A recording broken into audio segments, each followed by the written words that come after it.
Hey guys, welcome back to another video on the Inside Spurs channel. Hope you're still enjoying your bank holiday Monday and whatever it is you're doing, be it down the pub, be it in the gym, be it just chilling at home, whatever you're doing, I hope you're enjoying it.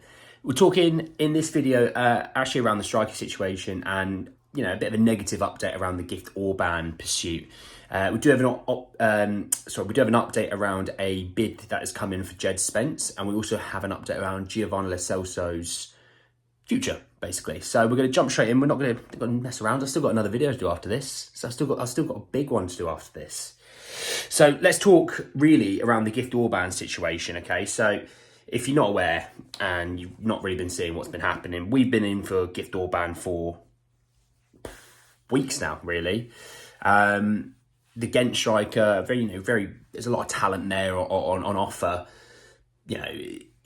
It's one of those, and basically it came out really yesterday and it kind of got developed on a little bit today, is that Gift Orban to Spurs is looking unlikely, with Spurs looking to move for a wide player over a striker, which the only reason I think we've done that is we're looking at Sonny being the backup striker. That's the only reason, because I think we've seen it really this season that Son can play that sort of over the top striker, quick twitch in the box sort of style striker. It's a shame we're not going to have an out-and-out striker as a backup to Richarlison. If Sonny goes down, you're dealing with just Richarlison, and that's not really enough. We definitely need more, in my opinion. But then I think they're looking at Alejo Veliz when he gets up to speed being that guy, which, okay, I don't hate whatsoever. I can kind of see, where that thinking is. Do I agree with it? No. But, if that's what Ange wants, that's what Ange wants. And, I'll always back what the manager wants, no matter if they're doing good, they're doing bad, or whatever. At the end of the day, they're the guy that runs the club. They're the guy that, makes the decisions on the team and what have you. And if he goes, do you know what, I'm happy with what I've got here, but I could do with a winger, all for it, And when you watch my video later on about the winger situation, you'll understand kind of why I've said that. Okay, so don't jump in the comments on me right there and then. Just wait a couple more hours and you'll understand a bit more about it.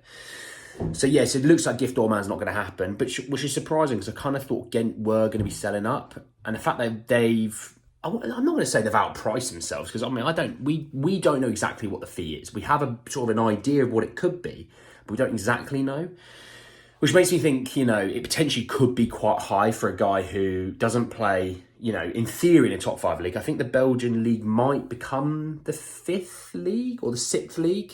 I think Ligue 1 has dropped to 7th in terms of top 5 leagues in Europe. But with that being said, before this season kicked off, they weren't a top 5 league, that's for sure. It's a bit of a weird one, really, because I did genuinely expect it would be him, or at least we would get a striker in, which makes me think we're going to get a decent winger now, and you'll see who I think it is in the next video. And then I think we're going to pull the trigger on a big striker name. If we're not too sure on Richarlison, or at least we're not sure on him being the striker, So let's talk a little bit around the Djed Spence situation. So this came from Sky Sports News, who reported on the fact that Leeds United are in talks with Spurs over a loan deal for Djed Spence. We talked in the previous video about how that might probably is a bit more of a sticking point, it's a bit difficult. But the fact they've opened talks definitely has been a good sign. I think he's a player that has a market. He's a young, exciting, attacking fullback who can defend. He just needs a bit of a refinement, really, on some of his game. So, for me, I like the move to Leeds. Again, has that link up with Joe Rodon, which potentially could be a good thing. You never know. Joe might still have a future at Spurs. We're not sure. But what I would say is he has that comfort knowing someone there, which I think is a big thing. He's playing at a big club in the Championship. Leeds are a big, big club. Even in the Prem, they're a big club. But in the Championship, they are a big club. Well, even bigger club, There's going to be expectation to deliver. And, I think Leeds have the interest of coming straight back up. And I think the way I look at it, let's play a hypothetical game, If he does go there, they do well. Maybe they get into the playoffs. Maybe they come up. Maybe they don't. Maybe they get into the playoffs, or close enough. He has a good season. Everyone sees it as a good season. That market value just goes up. So if, let's say, Ange is here in a year, because you never know, football's a weird game, and we look at him and go, look, we like him, but we don't think he's ever going to really kick on for us. But we can get 15, 20 million now.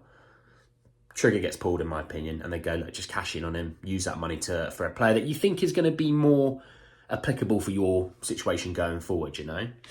So, yeah, just a little bit of an update around Djed Spence. Now, from Matteo Moretto, talking about Giovanni Celso, and I talked about how, from Paul O'Keefe, you know, there's a potential that he could leave, but there has to be a really good fee that comes in for him. He's a player that is going to get used this season, especially with, you know, potentially Højbjerg being sold. You're going to need a midfielder in there.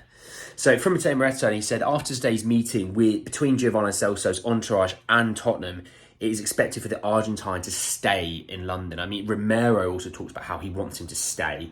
I think a lot of the squad want him to stay because they look at him as a player that suits this system super well. You know, can get himself stuck in if he needs to be. You know, he's not going to be a holding midfielder, but he's like a perfect 8. Can get stuck in, good with the ball, travels well with it, can pick a pass. And yeah, against Bournemouth, yeah, there was a few times he gave the ball away because he was trying something. And at 2-0, I didn't hate it. He's trying to pick that pass and unlock the defence. You know, Maddison does it. Maddison doesn't always get it right, and that's fine.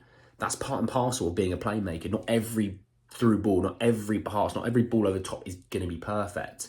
But his game management was fantastic. I think in this system, you know, especially when we're 1-0 up or 2-0 up or 2-1 or 3-2, game management is going to be so crucial to, you know, take a sting out of a team's momentum when you can pass it into him and Madders, a Basuma, and they can spin away from danger and, you know, kind of get us into a bit of space where we get a bit of breathing room where the team then gets to press back up the field again.